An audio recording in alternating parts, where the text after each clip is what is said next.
नमस्कार, मैं Dharmendra teaching target के शिक्षा मंच पर सभी बच्चों का स्वागत अभिनंदन करता हूं। आज हम लेकर उपस्थित हैं आपका विनिमय अर्थात विनिर्माण उद्योग, जिसमें हम विनिमय भी जानेंगे, वस्तुओं का आदान प्रदान के संबंध में जानेंगे और इसके अंतर्गत हम उद्योग के जानेंगे।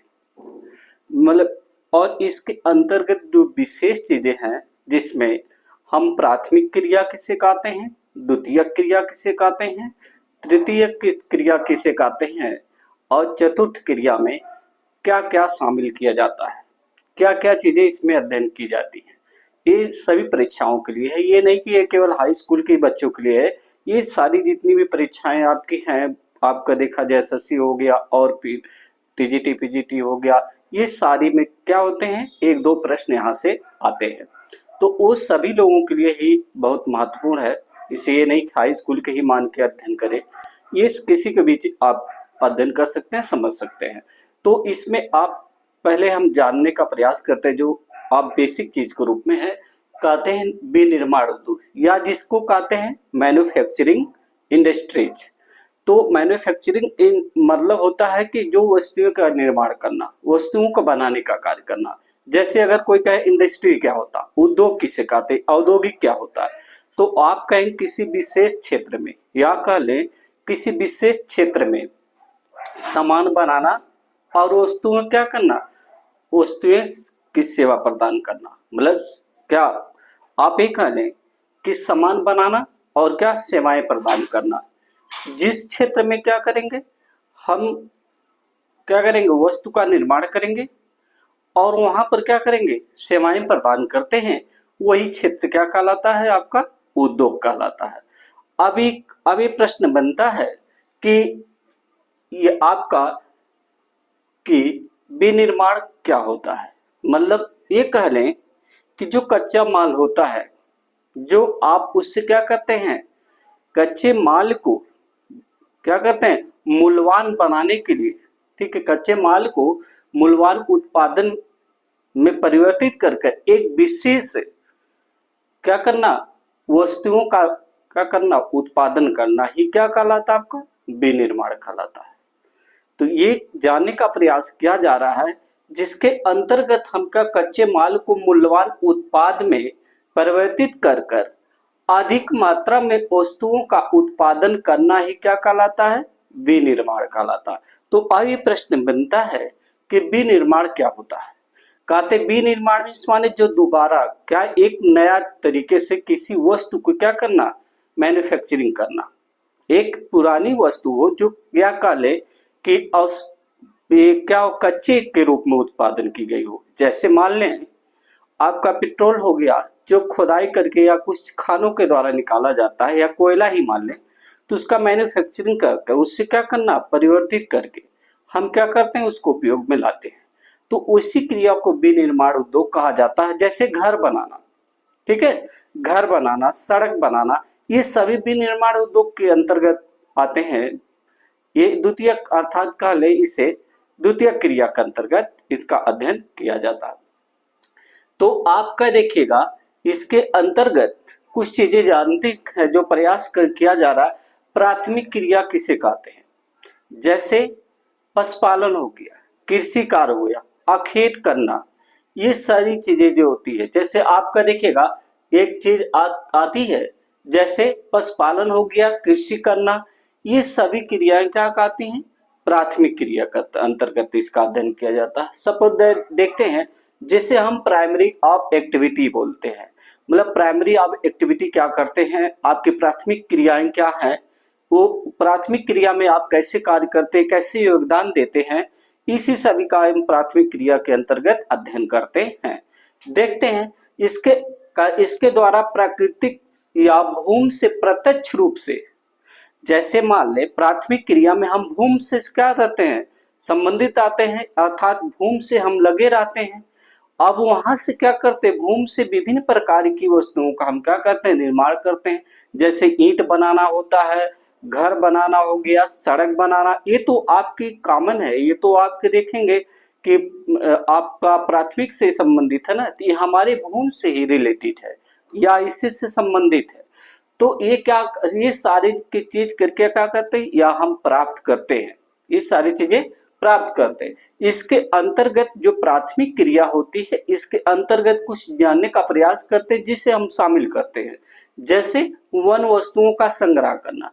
मान लीजिए कोई वन वस्तु हो गई, जैसे लकड़ी काटना, वो भी एक वन वस्तु हो गई, तो उसका संग्रह करना अर्थात इकट्ठा करना, ठीक है, या एकत्र करना। तथा आप मत्स्य खेत करना, जैसे मछली जो पकड़ना हो गया, ये भी सब आपकी प्राथमिक क्रिया कर। पशु हो गया, पशुचारण हो गया, पशुपालन हो गया, कृषि कार्य के संबंध में देखा जाए लकड़ी के काटना, ये सारी चीजें क्या होती है, उत्खनन करना मलखानों के द्वारा, ये सारी चीजें क्या होती हैं, आपकी प्राथमिक क्रिया के अंतर्गत आती हैं। अब आते हैं द्वितीय क्रिया, जिससे सेकेंडरी एक्टिविटी बोलते हैं। मतलब एक्टिविटी जो होती है, जो सेकेंडरी होती है, जो द्वितीयक होती है। द्वितीयक के अंतर्गत जो वो चीजें शामिल होती हैं जो प्राथमिक क्रिया से उत्पन्न हुई होती है। जो कह लें कि द्वितीय क्रिया उस क्रिया को कहा जाता है जो प्राथमिक क्रिया से क्या हो, उत्पन्न हो या प्राप्त हुई हो, उसे क्या कहा जाता है, वो द्वितीय क्रिया के अंतर्गत इन वस्तुओं का अध्ययन किया जाता है। जैसे देखते हैं आपका, उससे क्या करते हैं, जो प्राथमिक क्रिया के अंतर्गत जो हमें वस्तुएं प्राप्त होती हैं उसका हम नवीनीकरण कर देते हैं। क्या करते हैं, नवीनीकरण, अर्थात क्या करते हैं, नई वस्तु प्रदान करते हैं। तो नई वस्तु जो प्रदान होती है उसी को हम क्या द्वितीय क्रिया के अंतर्गत अध्ययन करते हैं।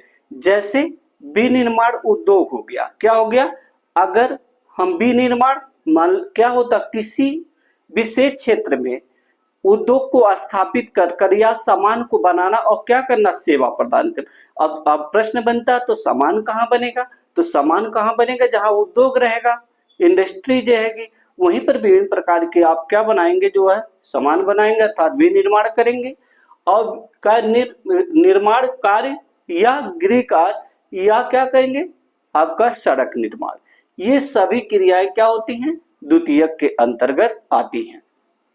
तो ये आप समझ गए, जो प्राथमिक क्रिया है ये सारी चीजें होती है जो भूमि से रिलेटेड होती हैं, जो उसका मैन्युफैक्चरिंग होता है, उसके बाद जो है प्राथमिक क्रिया से द्वितीय क्रिया का निर्माण होता है, उसमें आपके आते हैं विनिर्माण करना, उद्योग स्थापित करना और क्या करना, निर्माण कार्य करना और सड़क बनाना, ये सारी चीजें क्या होती हैं, या घर को बनाना, ये सारी चीजें आपकी द्वितीय क्रिया के अंतर्गत आती हैं।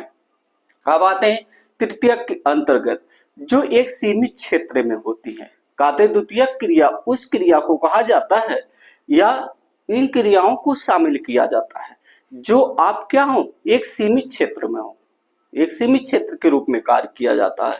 जैसे इन क्रियाओं को सम्मिलित किया जाता है, जैसे ये इसमें तृतीय क्रिया में वो चीजों को सम्मिलित किया जाता है जो राज्य सेवाएं से संबंधित हो, विभिन्न प्रकार के देखा जाए, जैसे व्यापार हो गया, जैसे ट्रांसपोर्ट हो गया, व्यापार से संबंध हो गया, परिवहन हो गया, अब आते हैं परिवहन हो गया, संचार हो गया, मनोरंजन हो गया, आपका वाणिज्य हो गया, शिक्षा हो गया, चिकित्सा हो गया, ये सारी चीजें क्या होती हैं, आपके किसमें आती है, या प्रतीक्षा हो गया, ये सारी चीजें आपकी तृतीय क्रिया के अंतर्गत अध्ययन किया जाता है। ये पूछा जाता है कि आप देखिएगा सारी जो चीजें जो होती हैं ये विशेष होती हैं।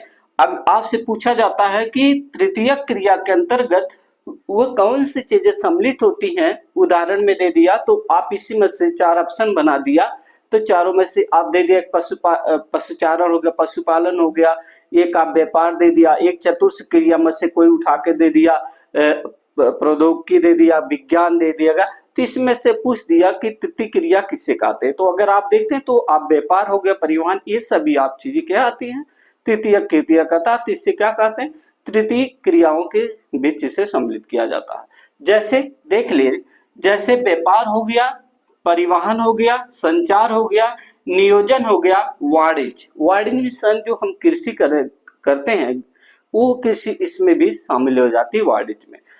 अब आते हैं शिक्षा हो गया, चिकित्सा, प्रतिरक्षा हो गया, न्याय हो गया, मनोरंजन, ये सारी चीजें तृतीय क्रिया के अंतर्गत अध्ययन किया जाता है। आते हैं चतुर्थ क्रिया, जिसे आइटनरी और एक्टिविटी बोलते हैं। आइटनरी ऑफ एक्टिविटी होती है, ये चतुर्थ क्रिया के अंतर्गत आते हैं। देखिएगा, जब हम इसका क्या करते, इस क्रिया के अंतर्गत उन चीजों को शामिल किया जाता है। जैसे जैसे आपका मान लें कला हो गई, मतलब कला दिखाना, जैसे कला को दिखाना, कला को प्रदर्शन करना, कला को बनाना। साहित्य हो गया, मतलब साहित्यिक क्षेत्र में देखा जाए, विज्ञान के क्षेत्र में देखा जाए, औद्योगिकरण के क्षेत्र में देखा जाए, तो ये चतुर्थ क्रिया के अंतर्गत आते हैं। जैसे मान ले कला हो गया, साहित्यिक हो गया, विज्ञान हो गया, अब आपका प्रौद्योगिकी हो गया, ये सारी, और यहाँ की जो शोध कार्य होते हैं, ये सारी चीजों के क्या किसमें अध्ययन किया जाता है, चतुर्थ क्रिया के अंतर्गत अध्ययन किया जाता है। आते हैं, अब चीज ये प्रश्न बनता है, ये जो विशेष रूप से जो हाई स्कूल के बच्चों के रूप में देखा जाए, उनके अध्ययन के रूप में देखा जाए, पूछता देता है कि विनिर्माण का अर्थ क्या होता है। तो आप कहेंगे विनिर्माण का शाब्दिक अर्थ होता है, विनिर्माण का शाब्दिक अर्थ होता है निर्माण करना। अब निर्माण क्या करना है, आप कर सकते हैं गृह का निर्माण कर सकते हैं, घर क्या है, आप किसी उद्योग का निर्माण कर सकते हैं। तो इन्हीं सभी चीजों को ओवरऑल क्या करना है, या शारीरिक रूप से आप करें या आप क्या करें तकनीक के माध्यम से करें, लेकिन आप क्या करें इसका निर्माण, ये चीजें दोनों, चाहे शारीरिक रूप से आप श्रम करें, चाहे आप यांत्रिक रूप से करें, या आप शक्ति के रूप में करें, ये तीनों चीजें के द्वारा जो आप कार्य करते हैं, वो आज सारी चीजें क्या कहते हैं, आपके अंतर्गत आती है, जिसे हम विनिर्माण उद्योग के अंतर्गत इसका अध्ययन करते हैं। अब आते देखिएगा, विभिन्न प्रकार की तकनीक की सहायता से कच्चे माल को पक्के माल में परिवर्तन किया जाता है। जैसे मान ले आप किसी उद्योग में जो आप क्या करते हैं, कोई खानों के द्वारा जो होती है, पेट्रोल अशुद्धिक रूप में या कोयलों को अशुद्धिक रूप में खोदाई किया, और इसके बाद उसे आप क्या किए, यंत्रों के द्वारा अर्थात औद्योगिक क्षेत्रों में लाकर जो है उसका शुद्धि, अर्थात उसे क्या करना, मॉडिफाई कर देना, अर्थात क्या मैन्युफैक्चरिंग कर देना, और क्या करना, नए या नवीनीकरण कर देना। इसी क्रिया को क्या कहा जाता है, आपका विनिर्माण, अर्थात पक्के माल, कच्चे माल को पक्के माल में परिवर्तन करके उससे क्या किया जाता है, उपयोग में लाना। विभिन्न प्रकार की तकनीक की सहायता से कच्चे माल को पक्के माल में परिवर्तन कर अधिक उपयोगी में क्या करना, लाना, अर्थात प्रक्रम में को क्या कहा जाता है, विनिर्माण उद्योग कहा जाता है। मतलब कच्चे को पक्के माल में परिवर्तन कर विनिर्माण कर क्या करना, एक प्रक्रम में लाना ही क्या कहलाता है, विनिमय कहलाता है। अब आते हैं विनिमय का महत्व क्या होता है। ये कहते हैं, जैसे देखा जाए कि महत्व क्या होता है, तो कहते हैं विनिर्माण उद्योग बहुत ही महत्वपूर्ण उद्योग होता है। ये चाहे आप क्या है, आर्थिक स्तंभ की दृष्टि से देखा जाए या आर्थिक विकास की दृष्टि से देखा जाए, तो क्या होता है, विनिर्माण उद्योग का क्या होता, विशेष महत्व होता है, या एक क्या होता, आर्थिक विशेष का एक अहम भूमिका निभाने वाला स्तंभ होता। स्तंभ भी माने जड़ होता है, मतलब एक बेस होता है, जहां से क्या होती है, एक नई चीज का अर्थात एक शुरुआत होती है। तो ये क्या की जाती है, यहाँ आर्थिक विकास का एक स्तंभ तैयार किया जाता है, जिसे हम क्या कहते हैं, एक विनिर्माण का एक विशेष महत्वपूर्ण स्थान रखता है। कहते विनिर्माण उद्योग कृषि के आधुनिक में सहायक होता है। अगर देखा जाए जो विनिर्माण उद्योग होता है, वो आज की आधुनिक टेक्नोलॉजी जो होती है उसमें क्या होता है, विशेष सहायता प्रदान करता है, जो हमारी आर्थिक आवश्यकता का क्या करता है, एक आधार स्तंभ के रूप में माना जाता है। अब आते हैं विनिर्माण माल का निर्यात करने, व्यापार वाणिज्य में क्या होती है, वृद्धि होती है। आप जितना आप मैन्युफैक्चरिंग करें, अर्थात जितना आपके जो विभिन्न प्रकार की वस्तुओं का क्या करेंगे, निर्माण करेंगे, बनाने का अर्थात कच्चे से पक्के के रूप में वस्तुओं का निर्माण करेंगे तथा परिवर्तन करके जो है उसका उपयोग में लाएंगे, तो वह क्या करेगी, आप निर्माण करके पर्याप्त उससे क्या कहते हैं, व्यापार और वाणिज्य के क्षेत्र में विकास किया जा सकता है। तो ये आप ओवरऑल आपके ये क्या थी, आप विनिर्माण अर्थात मैन्युफैक्चरिंग ऑफ इंडस्ट्रीज के अंतर्गत इन सभी चीजों का अध्ययन किया जाता है। नेक्स्ट आप इसके बारे में जानेंगे कि आप विनिर्माण से के कौन कौन से छोटे उद्योग होते हैं और इनका जो किस राज्य में सबसे अधिक जो है देखा जाए, सूती वस्त्र उद्योग हो गया, विभिन्न प्रकार के जो कोलकाता में बनाया गया था सर्वप्रथम, तो मुंबई में देखा जाए, तो ये सभी चीजों को हम क्या करेंगे, नेक्स्ट दिन अध्ययन करेंगे। थैंक्स।